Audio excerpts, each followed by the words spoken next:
Hey guys, Joe, Small Home Off Grid Prepping. Welcome to our channel. So doing this video is a little bit different here. I did plan on doing a video because we're like a week exactly away from hurricane season. It's starting exactly in 1 week from now, and I planned on doing a video on air conditioning and solar.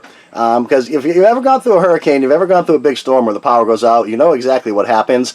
And this is for a lot of areas, but if you live in, Florida, Georgia, Texas, Carolinas, places that do get hit quite often, you know what happens is when the storm comes through, it dumps a ton of water, okay? It basically just nails everything, the trees go down and all that. If you've ever been through a hurricane, you know all this, okay? But it dumps a ton of water, and then what happens is the storm leaves, it literally pulls every single cloud with it. If you go out the next day or after a storm's been gone a couple hours, you look up at the sky, and there's not one cloud in the sky. There's nothing but sun just blaring down on you, and now your power's going out from the storm.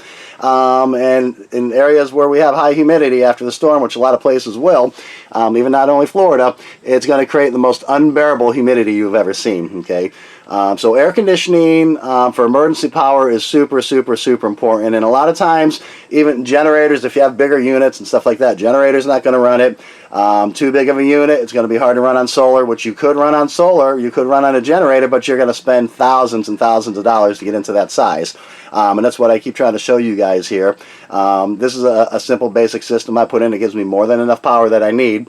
But anyways, I'll get into that in another video. Like I said, I did plan on doing that one today, but I'm not going to get sidetracked and start talking about that here. The reason I'm doing it, the video I'm doing today is I've been getting a lot of questions through our social media sites, our e-commerce businesses, a lot of different places here. I may have had some come through YouTube, I really don't know, but most of them are coming through, I had some on Pinterest, our Facebooks, things like that as well, e-commerce stores, our Etsy. People want to know, I keep saying that you can use this inverter here, and I'm going to bleep in and show you guys a different one, because this one does not have the feature. You see on the front over here, this is basically, you have your on-off power button, you have your fuses, you have that, but this is the 6000 model, okay? When you get into the 8000 and go above, you have battery chargers, and automatic battery chargers in this. So people are asking me, how can I use this as emergency power to replace a generator, because that works great. This is something you can have set up in your garage. You can have a small air conditioner running at night, keep your refrigerator running at night, have the TV, your computer, know what's going on, after the storm, and you don't have to worry about carbon monoxide. You don't have to worry about somebody stealing your generator in the middle of the night because you left it outside and tried to keep the air running all night. So these really work great. Like I said, you don't have to have solar power. You have a lot of different options when it comes to these. What you would do though is, and I'll show you in a second once I talk about the battery bank, because you do need to put together a battery bank, and your battery bank can literally be just like this. And I show the negatives here because it just gets dark and it's hard to show the positives here. But you see the way I built my battery bank over here. This is wired in parallel. This is all 12 volts. So what you would do is you just build yourself a battery bank, okay? Like this here, and this one is 6060 watts, alright? So you'll have to do your calculations. You'll have to figure out that my TV takes this much, my refrigerator takes this much, my lights take this much. I put in a small air conditioner. You can go with a inverter unit, which will be on the next video. I'll be explaining that and breaking down amperages, startup, stuff like that. Or you can just go with a, those little tower units, maybe a window unit. Those do pull more than actually your inverter unit's going to pull.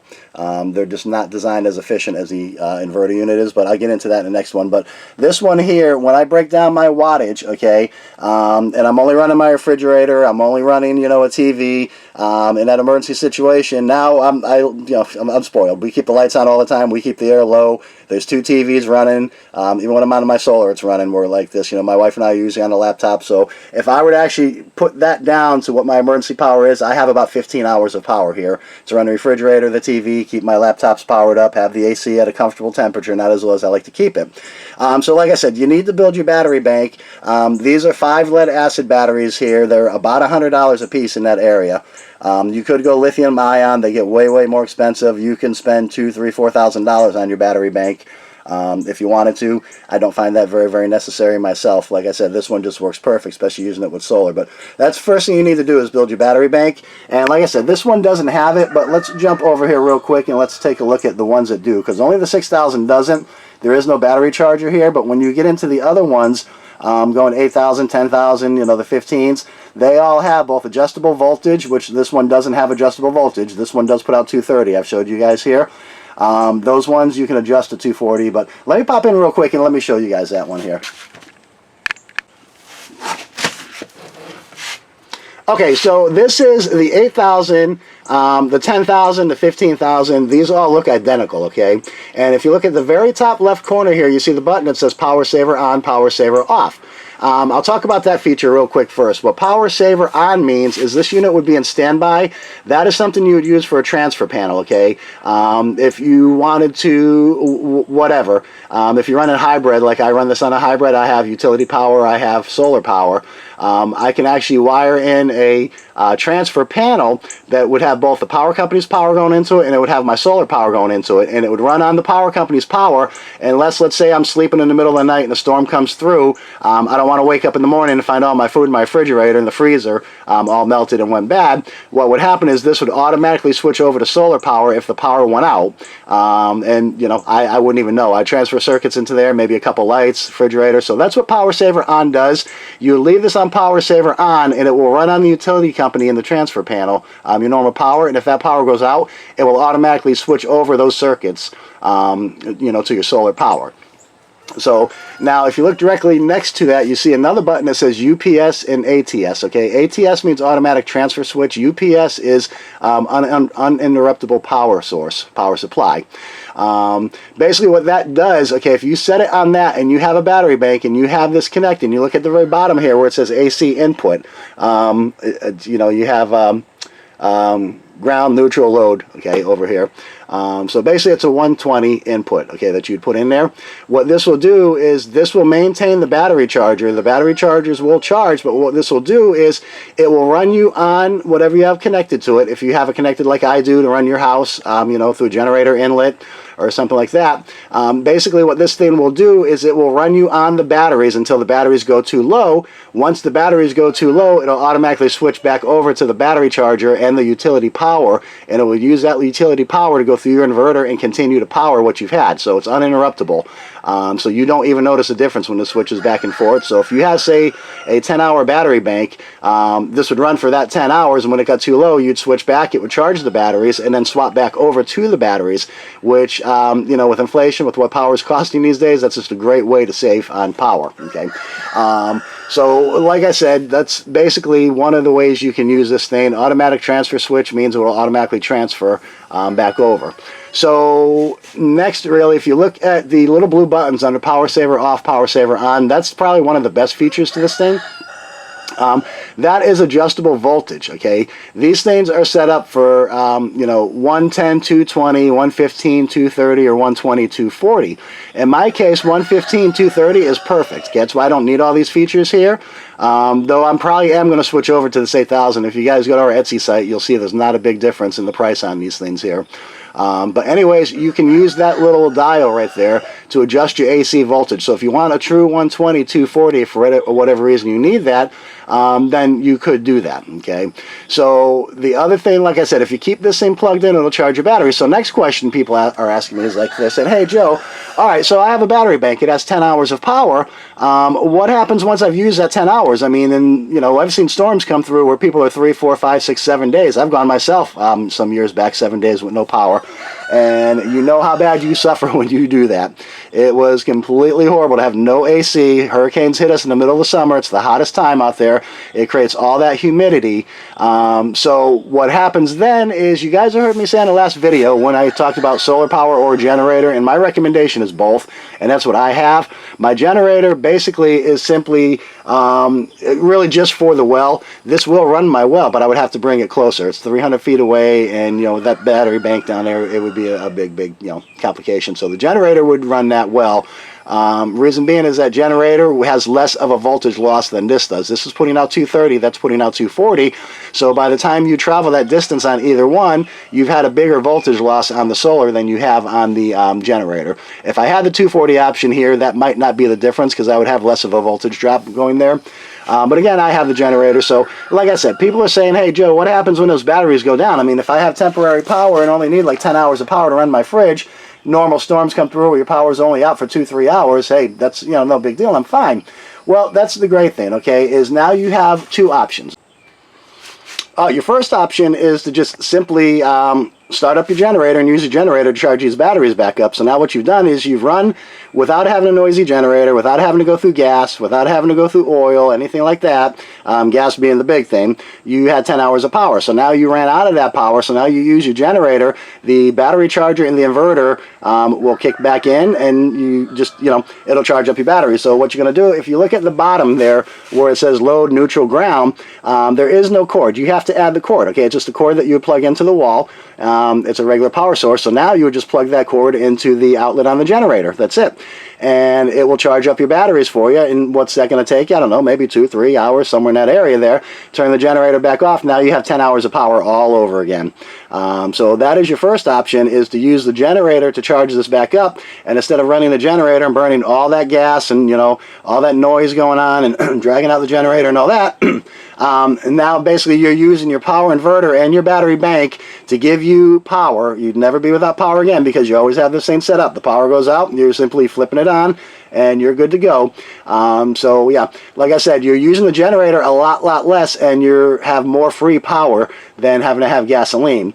Your other option is a really cool one as well. If you use the 12 volt model, like this is 12 volts, okay, and 12 volts is good up into about 1200 watts. If you're going to start going over 1200 watts, then you're going to want to start going to 24, 48 systems, and we'll get into that down the road. But 1200 watts for a 12 volt system is literally ideal. It'll run perfect all day long. So what you're going to do is now you can actually connect this on the other side where the DC power goes in to your car, and you can actually use your car battery to charge your battery bank over here as well. Okay, you would probably have to be set up for that. You'd need longer wires. If this is in your garage, you certainly can't pull your car in your garage and run your car. So I would suggest you just, be prepared. You're set up for all this. So, but you can actually use your car to run this inverter, and you can actually charge your batteries doing it that way through your car as well. So you have a few different ways of doing this. What you would do is you would connect this to the car batteries, okay, instead of your battery bank, and then you would use the charger for the batteries, okay. Use a battery charger to charge your batteries up and charge your battery bank. So you have different options. If you wanted to, you can run this directly off of your car. You don't even need to have a battery bank if you're just interested in, power, whatever. And I did look it up. I wasn't really sure, but the average car uses less than 1/5 of gas per hour with no load. If you put load on, you probably use a little bit more gas, but you would basically use, I'm going to guess, at less than a half a gallon per hour if you just basically used your car as the power source to power this up. So you can just, connect this to your car, your truck, anything like that that has a charging system in it, and it will power this up, and then you can run your refrigerator, you can run everything like that. The battery charger in here, unless you had another inverter to power this thing up as well, you would probably have to have a separate battery charger for that. I don't really see the way that this would charge these batteries, but again, battery chargers are not very expensive. You can have a separate battery charger, or you can run this directly off of your car. If you plug it into the generator, then yes, the battery charger in here will work. You can keep the UPS switch turned on, and when the batteries here become fully charged, it will automatically cut all that off. So like I said, there's a lot of different options, a lot of different ways that you guys can use these things. You can do this, but like I said, I've been getting a lot of questions through our different sites because hurricane season is a week away from today, exactly 1 week, and this is what's on people's minds a lot. And like I said, guys, this is the new wave of emergency power here. Generators have always been the thing for emergency power over the years. But these things here, especially if you build a big enough battery bank and you use a big enough inverter, because like I said, these things actually, we have them on our site, they go up to 30,000 watts. And I'll include a bunch of different links down here. The links you will have to copy and paste. YouTube, for some reason, doesn't allow channels to have a clickable link, that's unless you're a certain size, and we're not that big yet. So you guys can help us out if you like what we're doing here by subscribe, because once you get to a certain point with your channel, then YouTube allows you to have clickable links that you just click on. We're not at that point yet. So like I said, you guys, if you like what we're doing here, you can help us out by subscribing, and that'll help us to get quicker to different features like clickable links and things like that. But for now, I'll include a bunch of links down in our description here, and you'll just have to copy and paste them in your browser, and that'll take you to our Etsy store and stuff like that. These currently, until the end of Memorial Day, our entire store, which would be Tuesday, so between now and Tuesday, everything is on sale, 5% off, free delivery. So like I said, go to our store, check that out. We have a Memorial Day sale going on right now, and until Tuesday, pretty well Monday at midnight, the sale will end.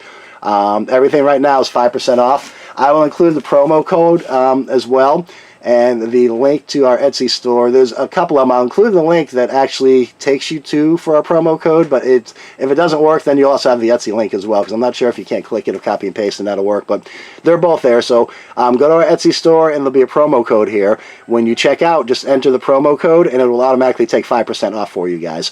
So, you know, guys, hit me up with any other questions that you have. I tried to cover this the best I could here today, and so, yeah, like I said, the 10,000, 15,000, they all look identical in the back over here like this.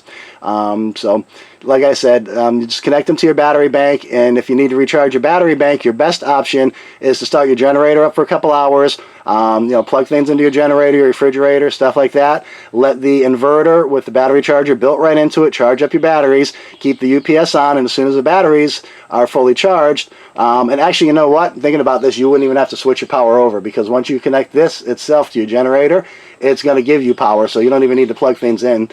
Just leave this alone, plug it into your generator, and everything will continue to run uninterrupted, like I said, so you don't even need to do that. Just plug it into the generator for the charger, and you know, you guys are good to go. So if you guys have any questions about this, like I said, hit me up with comments. You know, you guys can send us messages through our Etsy store. We're on Instagram. If you guys want to follow us on Instagram, check us out on Instagram. We're on Pinterest. Facebook, you know, go to our Facebook profile, Small Home Off-Grid Prepping. Send us a friend request. We'll accept you guys. So, but yeah, like I said, you guys have any questions, you got a lot of different ways to get in touch with us. I am going to be doing a video on air conditioning and solar, because like I said, air conditioning, after a storm comes through and you have no power, especially long term, then it's just, you know, it's pretty crazy. It gets super hot here, so I'm going to do that on that, because these inverter units are set up for solar. If you have a regular unit in your house, the startup is so high on that you would have to spend so much money to actually get a solar setup with an inverter that can start up that air conditioning, that you're going to spend thousands and thousands and thousands. And right now, you know, one of the best ways you guys can set your house up to work on something like this is lowering your wattage, okay? Put in LED light bulbs. Do things, you know, figure out exactly what you're pulling, so you know that I can cut this off, I can cut that off, I can still have the TV on, I can still use my computers, I can still, you know, run my refrigerator. So figure out your loads.